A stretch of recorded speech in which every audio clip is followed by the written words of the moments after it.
युगों पहले जब ब्रह्मा, विष्णु और शिव ने मिलकर नए ब्रह्मांड को उत्पन्न किया, तब भगवान विष्णु जी की अत्यंत भक्ति की एक अद्वितीय कहानी है। कृष्णावतार के समय पृथ्वी पर भगवान विष्णु जी ने अपना अवतार लिया था। उनका उद्देश्य था धर्म की स्थापना करना और अधर्म का नाश करना। वे मानव रूप में जन्म लेकर वृंदावन में बचपन गुजारे थे। उनकी लीलाएं और कार्यक्षेत्र आकर्षण का केंद्र बन गए थे। एक दिन वृंदावन में एक विशाल मेला आयोजित हुआ। लाखों लोग अपनी प्रार्थनाओं को पूरा करने के लिए आए थे। वहां पर एक विशेष मंदिर भी था जिसमें विष्णु जी की मूर्ति स्थापित थी। मंदिर के पुजारी एक बुद्धिमान और भक्तिभाव से भरपूर आदमी थे। उनका नाम देव शर्मा था। एक दिन भगवान विष्णु जी वृंदावन के मेले में भिक्षाटन के रूप में पहुंचे। वे एक साधु के रूप में अपने भक्तों को दर्शन देने आए थे। दर्शन के बाद वे मंदिर की ओर बढ़े और मंदिर के पुजारी देव शर्मा के पास गए। देव शर्मा ने विष्णु जी को पहचाना और अत्यंत खुश हुए। वे पुजारी के सामने झुके और आशीर्वाद देने के लिए हाथ फैलाया। उन्होंने कहा, भगवान, यह मेरे लिए अत्यंत कृतज्ञता की बात है कि आपने मेरे मंदिर को अपनी सजगता में चुना।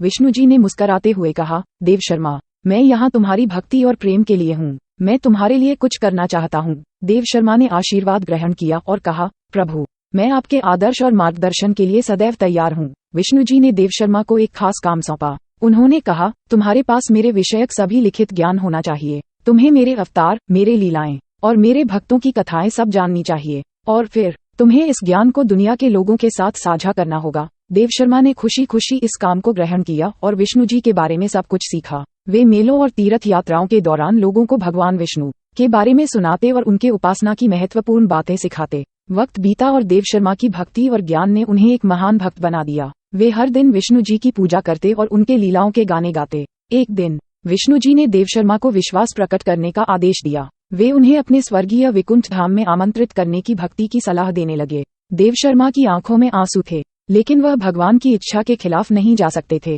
वे अपने मंदिर की यात्रा तैयार करने लगे। जब वे स्वर्गीय धाम पहुंचे तो विष्णु जी ने उनका स्वागत किया। वे देव शर्मा के साथ अपने दिव्य अक्षय पालन के बारे में चर्चा करने लगे। विष्णु जी ने कहा, देव शर्मा, तुमने अपने जीवन में मेरे प्रति अद्वितीय भक्ति और प्रेम दिखाया है। मैं तुमसे खुश हूँ और तुम्हारी प्रार्थनाओं को सुनने के लिए यहाँ आया हूँ। देव शर्मा ने कहा, प्रभु, मेरे लिए आपका आगमन ही सबसे बड़ा आशीर्वाद है। मैं तुम्हारे प्रेम में अघुंग गया हूँ। विष्णु जी ने देव शर्मा को आशीर्वाद दिया और फिर वे अपने स्वर्गीय धाम के लिए वापस चले गए। देव शर्मा ने विष्णु जी के आगमन का महत्वपूर्ण संदेश अपने भक्तों के साथ साझा किया और उन्हें विष्णु जी की अत्यंत भक्ति का प्रमाण दिया। इसके बाद देव शर्मा ने अपनी जीवन में भगवान की भक्ति और सेवा को और भी बढ़ा दिया।